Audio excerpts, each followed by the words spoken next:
코로나19 사태가 장기화되면서 한국도 다른 나라와 마찬가지로 경제 활동이 올스톱 상태입니다. 내수업종은 물론이고 수출도 두 자릿수로 급락 중입니다. 예기치 않은 코로나 불황으로 멀쩡하던 기업이나 소상공인의 매출이 급감해 흑자 부도, 대량 실업의 공포가 커지고 있습니다. 대통령이 어제 현 경제 상황을 외환위기 이후 최악의 위기라고 했습니다. 노사 합의를 통해 고용을 유지하는 기업을 우선적으로 지원하겠다고도 발표했습니다. 그러나 사실상 정부의 경제 위기 대응 방식은 문재인 정부의 집권 초부터 이어져온 단순한 포퓰리즘적 발상의 한계를 벗어나지 못하고 있습니다. 19일 열린 당정협의회에서는 긴급재난지원금을 소득 하위 70% 가구에 줄 것이냐 아니면 소득에 무관하게 모두 줄 것이냐를 놓고 정부와 여당이 줄다리기를 했습니다. 여당 주장대로 100%로 늘리면 현금 지급액이 9조 7천억 원에서 13조 원으로 늘어납니다. 위중한 코로나발 경제 금융 위기를 정부와 여당은 선거판 뒤풀이하는 정도로 대처하고 있는 모습입니다. 한국의 3월 실업급여 수급자는 1년 전보다 20% 늘어난 60만 8천 명, 실업급여 지급액은 40% 증가한 8,982억 원에 이릅니다.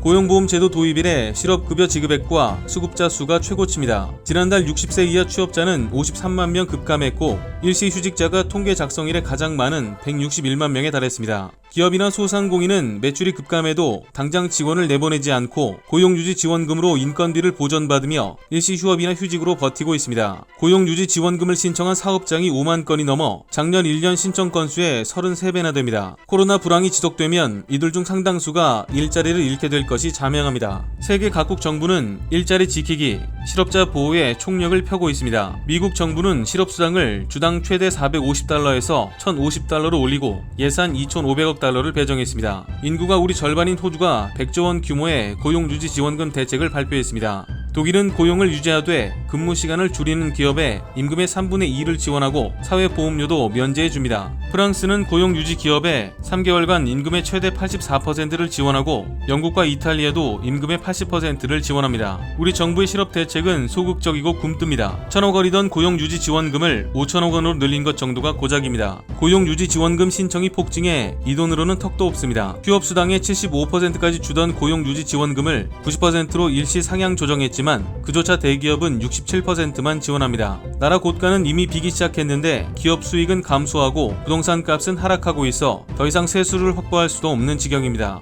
그리고 향후 가구당 의료보험료 부담도 더욱 커질 것입니다. 단순한 포퓰리즘적 발상으로 현재의 위기를 해결하려고 한다면 아마도 이번 위기가 끝날 때까지 한 달에 한 번씩 가구당 100만 원을 줘야 국민의 불안감을 겨우 해소시킬 수 있을 것입니다.